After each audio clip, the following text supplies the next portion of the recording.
Assalamualaikum warahmatullahi wabarakatuh. Selamat pagi menjelang siang semua, dan selamat sore ya untuk nanti Jumat sore kelas basis data lanjut. Kebetulan kelas kita memang yang pagi hanya 5-6 mahasiswa sehingga harus diparalel dengan yang kelas sore yang jumlahnya lebih banyak ya. Saya lanjutkan untuk pertemuan perkuliahan kita yang ke-6 di siang hari ini, yaitu kita akan membahas tentang setelah kemarin kita membahas tentang collection dan data model ya pada MongoDB, pada database relasional, maka siang hari ini saya akan menjelaskan tentang Bison dan insert dokumen di MongoDB. Jadi Bison di MongoDB itu apa? Jadi Bison itu singkatan dari binary JSON ya, JavaScript annotation, yaitu binary encoded serialization document seperti pada JSON. Ya, sama seperti pada JSON. Bedanya kalau di Bison juga kita bisa menggunakan embedded object seperti yang pembahasan sebelumnya ya. Jadi embedded object kita bisa gunakan pada basis data non relational database atau SQL ya, semacam kayak MongoDB. Itu karena kalau kita misalnya kemarin kan ada contoh latihan membuat collection customer, kemudian order sama produk ya, 3 collection. Nah itu kalau kita menggunakan database relational database atau database relasi, maka misalnya tabel customer itu kita masukkan di tabel customer sendiri, ada ID customer, ada customer, nama customer. Kemudian misalnya ketika kita mau merelasikan ya, kita harus merelasikan di tabel yang berikutnya, tabel yang lain. Nah, sedangkan kalau di database non relasional, maka karena tidak perlu dan tidak ada relasi, maka cukup dengan menambahkan embedded. Embedded itu apa? Embedded itu ada objek di dalamnya objek ya, yang kemarin sudah saya jelaskan. Nah, sama seperti pada JavaScript annotation JSON, di Bison ini juga kita bisa menggunakan embedded object, array, dan lain-lain. Nanti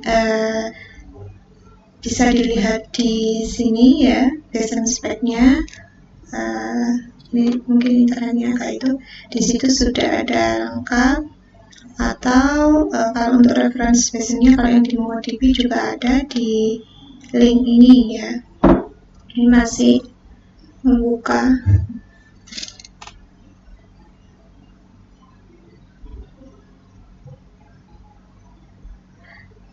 Kemudian saya lanjutkan. Nah, tipe data di Bison itu sebenarnya hampir sama dengan yang di JSON ya. Cuman ada beberapa tambahan tipe data yang baru yang membedakan dengan yang di JSON. Di sini ada tipe data double ya, aliasnya adalah double. Kalau di JSON ini double ini sama dengan number.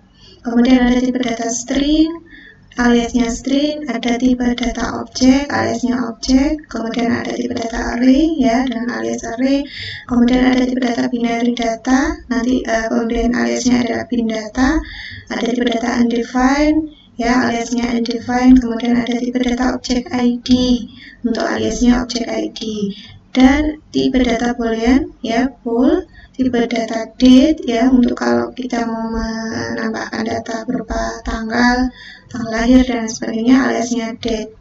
Dan ada null, regular expression ya, sama DB pointer, JavaScript. Jadi di MongoDB kita juga bisa di Bison ini kita bisa menuliskan tipe datanya JavaScript sehingga kita bisa menuliskan JavaScript di dalamnya.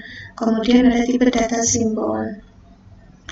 Dan ada tipe data JavaScript kode with scope ya, ada tipe data 32 bit integer ya, ini untuk integer, kemudian ada 64 bit integer, ini jika lebih besar ya, maka bisa pakai di sini aliasnya long, dan ada tipe data min k sama max k.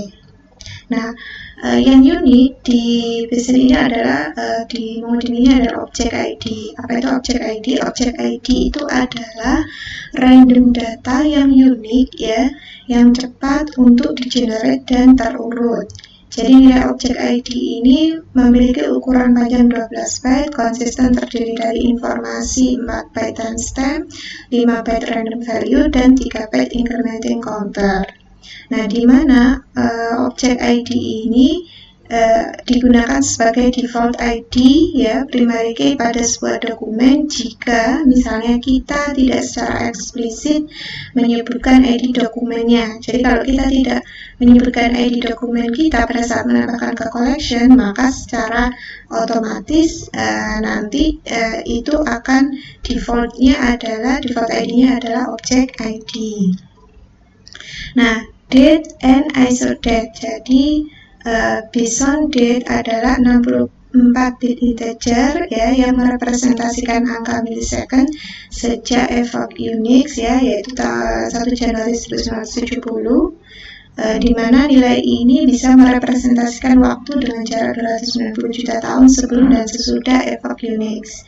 Nah, isodate ini sebenarnya merupakan representasi waktu yang digunakan oleh MongoDB. Jadi ketika kita menambahkan dokumen ya ke collection ya dengan isian date, maka secara otomatis yang di MongoDB itu adalah isodate. Nah, date ini kompatibel dengan date yang ada di JavaScript. Nanti bisa dilihat di sini ya, global object untuk date-nya di link ini. Kemudian saya lanjutkan dengan insert dokumen di MongoDB. Ya, insert dokumen di MongoDB. Jadi untuk menyimpan data ke MongoDB, kita perlu membuat dokumen dalam bentuk JSON dulu, JavaScript annotation, baru kita bisa menyimpan data, menambahkan atau menyisipkan data ke dalam collection di MongoDB. Nah, field ID itu tidak wajib dimasukkan. Jika kita tidak memasukkan field ID tadi ya, maka secara otomatis MongoDB-nya itu akan membuat ID baru secara random dengan tipe data objek ID. Kalau secara eksplisit kita tidak menambahkan memasukkan field ID-nya. Atau kita juga bisa secara eksplisit membuat objek ID baru ya dengan menggunakan perintah new object ID. Nah, ini adalah beberapa function ya untuk insert dokumen. Jadi di sini ada DB collection ya, kan database collectionnya, nama collectionnya apa, kemudian insert one dokumen. Function ini digunakan ketika kita mau menambahkan satu dokumen ke collection. Kalau ini DB collection insert many ya, array dokumen, ini adalah untuk menambahkan banyak dokumen atau semua dokumen di array yang ada di collection di MongoDB.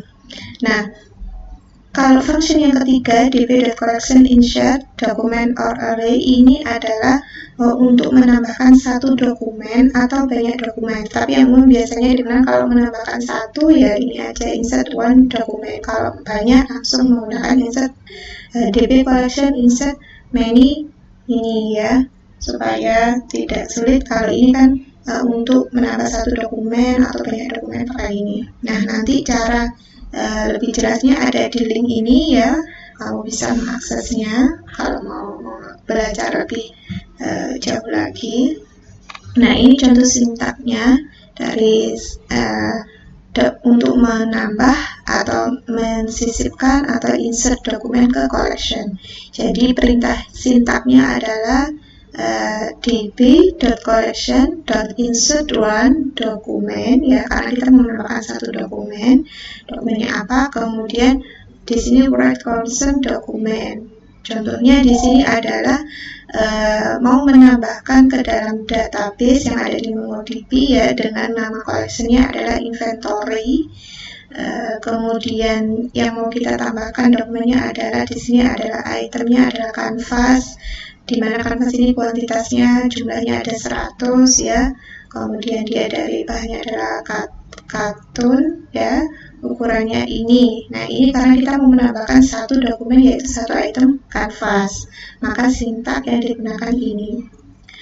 Nah, setelah menambahkan satu dokumen, kalau untuk retrieve ya, untuk mencari atau mengambil dokumen yang baru saja kita sisipkan atau tambahkan tadi ke collection, maka query-nya cukup dengan db.inventory.find nama dokumennya tadi apa, yaitu item, kedua tanda petik, canvas. Karena kita tadi sudah insert mensisipkan ke collection adalah dokumennya adalah canvas. Nah, kalau menggunakan function untuk menambahkan banyak dokumen ya dalam bentuk array, menambah semua dokumen atau banyak dokumen di array ke collection, maka sintaknya adalah db.collection.insertMany ya. Kemudian ditambahkan dokumennya, ini dokumen 1, dokumen 2 sampai dokumen n. Ada berapa banyak dokumen? Write constant dokumen, order boolean, dan tipe data boolean. Contohnya di sini tadi db.inventory, nama collectionnya adalah inventory ya, .insertMany. Nah, karena kita menambahkan banyak dokumen, yang pertama adalah dokumen jurnal, kemudian misalnya math, matematik misalnya, atau kemudian mousepad dan lain sebagainya dengan kriteria ini masing-masing. Nah, kalau sudah menambahkan banyak dokumen atau beberapa dokumen ke collection, lalu kalau kita mau retrieve, mencari dokumen mana yang mau kita tinggal ketik sintak db.inventory.find. Nah, ini nanti kamu bisa mulai utak-atik ya, atau mulai latihan bagaimana caranya dari pertemuan pertama, kedua, ketiga kemarin. Nah, kamu bisa buat dulu, misalnya kemarin latihannya adalah membuat 3 collection, kemudian bagaimana dengan collection itu lalu ditambahkan dokumen ke masing-masing collection tersebut. Silahkan latihan terlebih dahulu, nanti bisa saya lanjutkan, dan minggu depan kita lanjutkan di bab berikutnya. Saya akhiri, kalau ada yang mau ditanyakan silahkan ditanyakan, tulis di kolom komentar saya ya, supaya saya bisa menjawab. Kalau ada yang mau didiskusikan silahkan. Saya akhiri, mohon maaf kalau ada kesalahan. Assalamualaikum warahmatullahi wabarakatuh.